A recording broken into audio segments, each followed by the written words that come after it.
cabeça ser médico.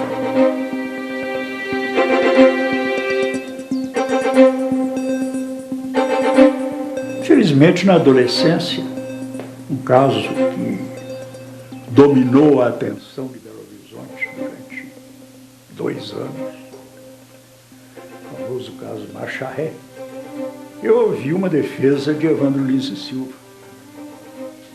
E, desde então, o país perdeu um médico que seria de uma incompetência brutal e ganhou mais um bacharel que não faz muita diferença.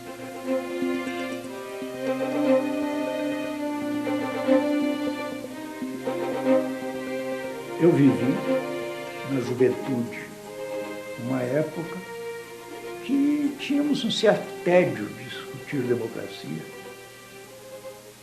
particularmente no quinquênio que coincidiu com a minha militância estudantil mais ativa, que é a do governo Juscelino Kubitschek, e que achávamos que as instituições já tinham chegado à maturidade e que não era mais preciso fazer pregação pela democracia. Depois experimentamos um erro dessa percepção que nos custou 20 anos de regime autoritário, às vezes de ditadura cruel. E hoje me preocupa que a própria difusão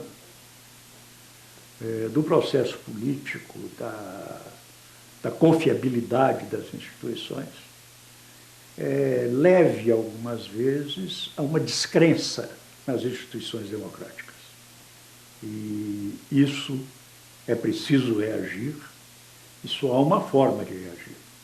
É uma reforma política que dê seriedade às instituições, para que nem nós, nem a geração de nossos filhos e netos tenhamos que viver o que foi 1964 no Brasil. Uma castração política, exatamente na época em que a minha geração se preparava para viver e influir no processo democrático. Muitos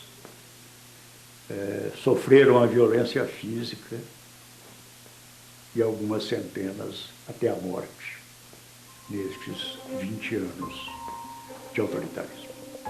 Militei intensamente no movimento estudantil, quer na faculdade, no Estado, finalmente na UNE, onde ocupei a primeira vice-presidência em 1958. Foi a melhor escola da minha vida. Aprendi no movimento estudantil, nos congressos, muito mais do que na faculdade. Creio que não só biograficamente, mas culturalmente, o movimento estudantil foi o alicerce de toda a minha vida futura. Eu me formei em 1960, ano da inauguração de Brasília, e naquela época preocupante, em que o universitário, sobretudo o bacharel em Direito, pergunta: e agora o que eu vou fazer?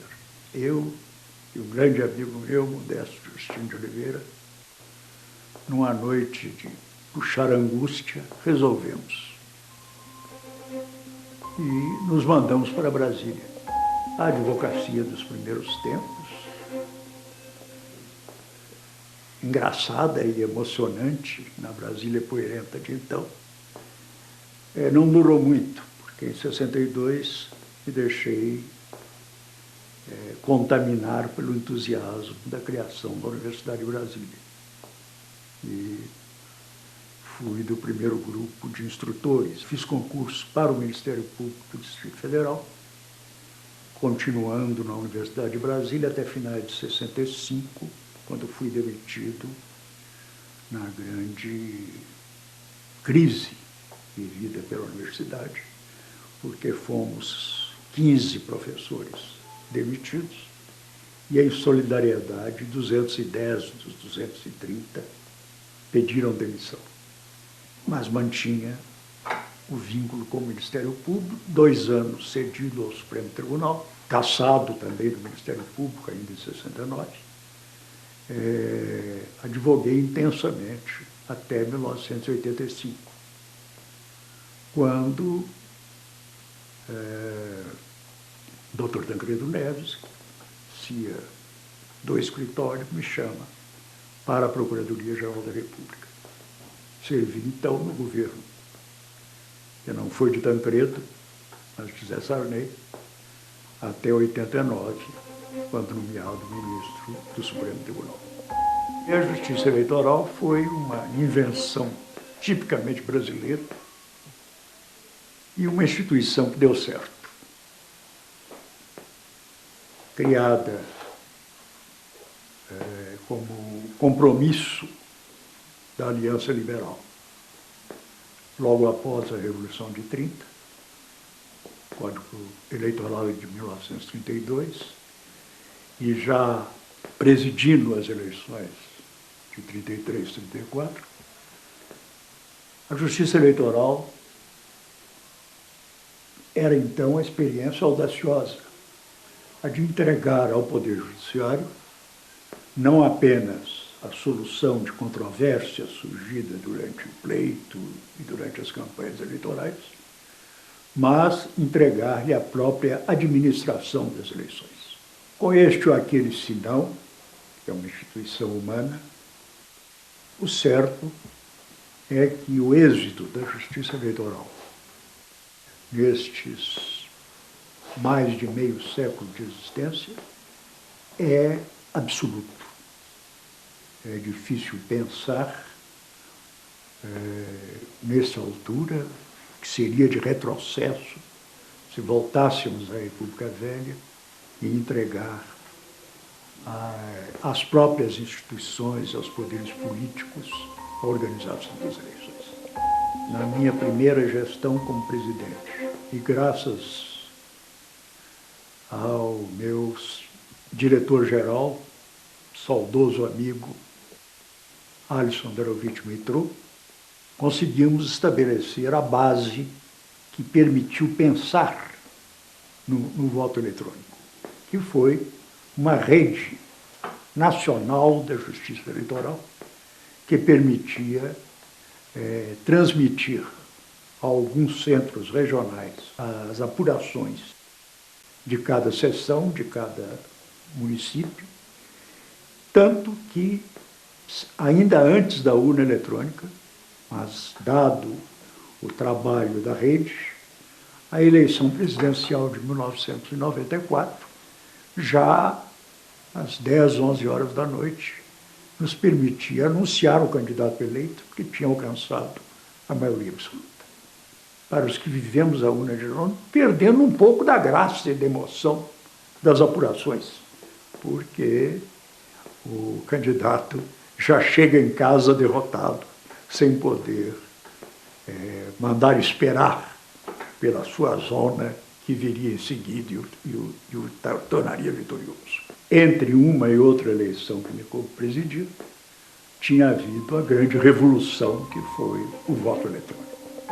Em ambas as eleições houve momentos de tensão, houve momentos de aperto, de temor, de que aquele acontecimento que não pode ser adiado, que são as eleições, pudessem dar errado, pelo menos em alguns pontos importantes do país. Mas a eleição municipal, para a Justiça Eleitoral, é mais desafiante que uma eleição geral. A administração é indiscutivelmente muito mais simples do que a da eleição municipal, que traz ao Tribunal Eleitoral milhares de questiúnculas municipais que têm que ser decididas e algumas difíceis. À época, eu seguramente era mais jovem, não sei se a composição do tribunal também, mas o certo é que não havia horas para terminar. Várias vezes ultrapassamos a meia-noite, entramos pela madrugada. Me lembro uma questão qualquer de propaganda eleitoral, que se iniciou com o julgamento do TRE do Rio Grande do Sul, às 3 ou 4 horas da tarde, já recurso de uma decisão do juiz daquele mesmo tempo. O recurso foi indeferido inicialmente, provido o agravo pelo TSE, nós o julgamos às 2 horas da manhã da véspera das eleições. Tínhamos sempre a sessão judiciária e depois a sessão administrativa, que se dava no Salão Nobre do TSE, a portas fechadas. Com a emenda constitucional 45, é que sobreveio isso, que as sessões, inclusive as administrativas, teriam que ser públicas. E iniciamos a sessão quando alguém lembrou da entrada em vigor da nova determinação constitucional. E eu não tive dúvida, chamei o contínuo e mandei abrir a porta. Lembro que na primeira vez tivemos até uma plateia ilustre. O senhor Levi Fidelix, tradicional candidato a presidente da República, sentou-se numa das cadeiras destinadas ao público e assistiu à sessão administrativa inteira. Hoje já nem se muda de sala, se faz a sessão administrativa na própria sala de sessões. Recebi desta jovem, ela própria, manuscrito, reclamava que iria fazer 16 anos antes das eleições e que era injusto que apenas pela questão administrativa de não poder se inscrever antes, perder o direito ao voto. Levei ao tribunal e encaminhei a votação, que afinal foi acolhida pelo tribunal, de que poderia inscrever-se o eleitor com menos de 16 anos, desde que fosse alcançar os 16 anos antes das eleições. Esta menina mudou essa perspectiva de abertura do processo eleitoral aos jovens eleitores. Me lembro que, na época, inclusive, apostamos nesta possibilidade e incluímos na publicidade institucional do TSE um apelo aos jovens. Então, embora na época fosse cruzeirense, eu chamei para o início da campanha nada menos que o Ronaldo, que acabava de ser, aos 17 anos, convocado para a seleção brasileira pela primeira vez. Sou Ronaldo do Cruzeiro e da seleção brasileira. Tenho 17 anos. Minha responsabilidade é fazer muitos gols para o Brasil, com garra, seriedade e decisão. Mas acho que minha responsabilidade é maior ainda. É ser cidadão, é votar e escolher bem. Eu já tirei meu título. E você? O prazo termina dia 31 de maio. Foi a única concessão que fiz ao Cruzeiro, diga-se a verdade. Em Minas há duas possibilidades. Né? Ou se tem caráter, se torce pelo Atlético, ou o resto se divide. Fui desde a adolescência um devorador de livros. Até hoje não consigo dormir sem que um livro me acompanhe à cama, e não jurídico. Permaneci no Supremo até meses antes da compulsória, até 2007, e voltei a ser um aprendiz de advocacia, que é hoje a minha atividade, para não ficar incomodando a mulher em casa.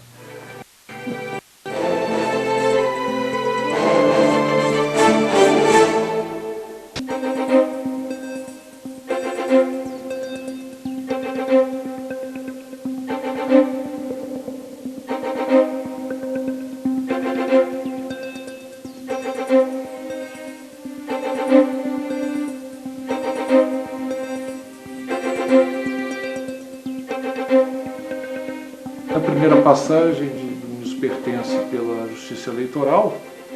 Sua Excelência teve a responsabilidade de implantar a comunicação entre os cartórios eleitorais. Foi o primeiro passo de informatização da justiça eleitoral e com isso se seguiu.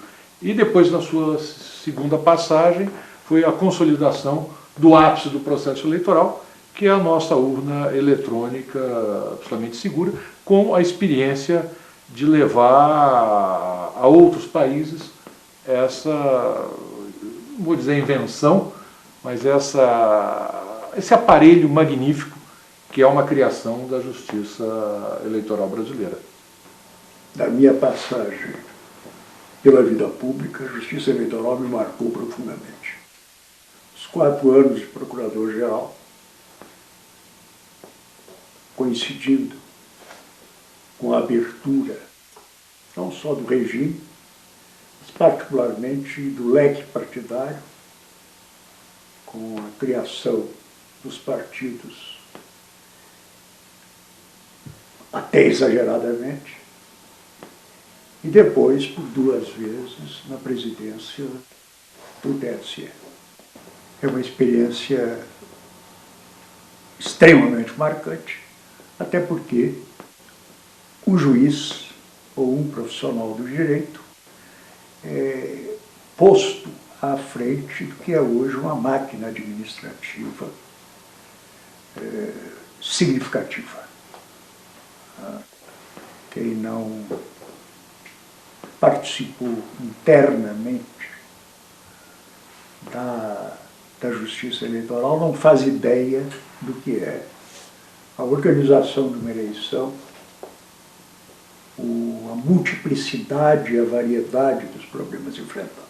O fato de ser um tribunal pequeno, com 7 juízes só, e há uma união muito grande.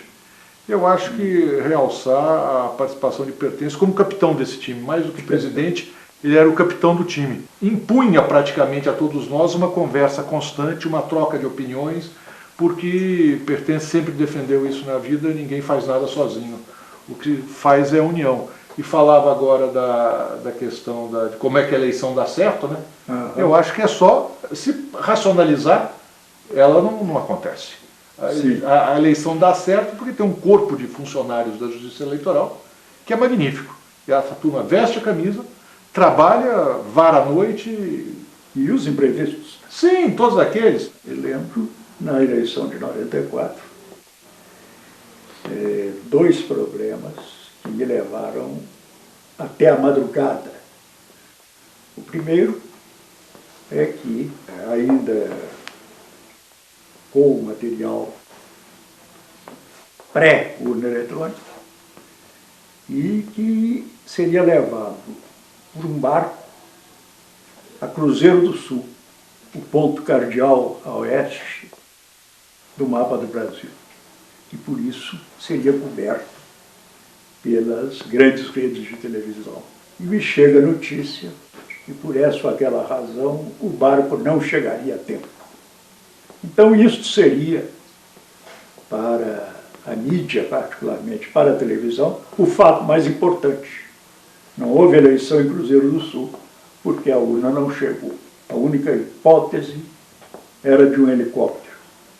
Tive de acordar o comandante da área da aeronáutica, que, coitado, gozava suas férias em Búzios.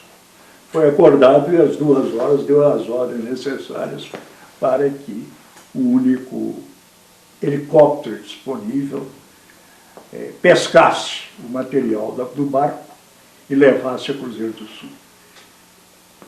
Em Alagoas tínhamos pedido, a situação era muito tensa, havia um candidato muito temido, tinha sido um temível comandante da Polícia Militar, e era então candidato, e outros problemas que nos levaram a requisitar tropa federal para garantir as eleições em todo o estado de Alagoas. E o problema é que a tropa federal não chegava. E coisa de 10 horas, 11 horas da noite, da véspera das eleições, me chega a notícia de que os juízes tinham todos ido para a capital, porque se recusavam a abrir a eleição sem a garantia das tropas do Exército. Tive, então, uma oportunidade que eu nunca pensei. Depois de ser tão perseguido pelas Forças Armadas em outros tempos, ter de acordar também o comandante do Exército. E realmente, em meia hora, começaram a chegar as tropas e a eleição correu tranquilamente nas Alagoas. O Rio de Janeiro também, eu acho que lhe deu um problema na primeira eleição. Na primeira eleição, chegou a se anular a eleição. Houve uma segunda votação, em que praticamente a equipe administrativa do TSE se transferiu toda para o Rio de Janeiro para montar uma eleição que, numa expressão minha que foi muito explorada na época, era um fracasso anunciado, nesse salto da justiça eleitoral. Eu vivi, primeiro como procurador-geral, o recadastramento, devido à pertinácia e à capacidade brutal de trabalho do ministro Nery da Silveira, então presidente do TSE. Acompanhei muito, porque era o homem do Poder Executivo, então os contatos necessários e a transmissão do medo, que não só o presidente da República, como o mundo político tinha, de não dar certo. Então, convencê-los de que havia um plano B, onde não desse certo o recadastramento. Mas correu maravilhosamente bem. Quando assumi a presidência, em 93, 94, demos um passo significativo que viabilizou, na gestão seguinte, o início da história, a invenção e o início da história da urna eletrônica sob a presidência do ministro Carlos Veloso. No meu biênio, montamos a infraestrutura necessária para que se pudesse pensar em votação eletrônica, que foi a criação da Rede Nacional da Justiça Eleitoral. Enfim, sob a minha presidência, mas na verdade devo aqui revelar, ou relembrar com emoção o nome de Alisson Darovitch Mitrô, meu diretor-geral, um notável administrador, e que foi o responsável por essa montagem, na qual, embora ainda na velha urna de lona, às 9, 10 horas da noite, já tínhamos a maioria absoluta para proclamar o candidato que seria eleito. Foi a primeira eleição do presidente Fernando Henrique Cardoso. Se pertence, eu queria ouvir um pouco as suas lembranças sobre a demonstração, não vou dizer divulgação, a demonstração, a apresentação da urna eletrônica brasileira para os países da nossa região, que são os países com quem a gente tem maior, vamos dizer, possibilidade de colaboração e troca de experiências mútuas. Sim, foi um trabalho que me dediquei, e aí contando com a sua colaboração entusiasmada em todos os momentos. Começou já programada pelo ministro Jobim, com o Paraguai, em que fizemos a totalidade da eleição. Uma participação intensiva do Tribunal do Paraná, se eu não me engano, sim, forneceu a máquina administrativa, a equipe foi do Tribunal do Paraná, ainda hoje exemplar. E depois seguiram-se as nossas viagens para Panamá, Costa Rica, Equador, Colômbia, República Dominicana, e tantos outros, né? Argentina, com pelo menos duas experiências de nos ocuparmos de parte da eleição, que foi Equador e Argentina.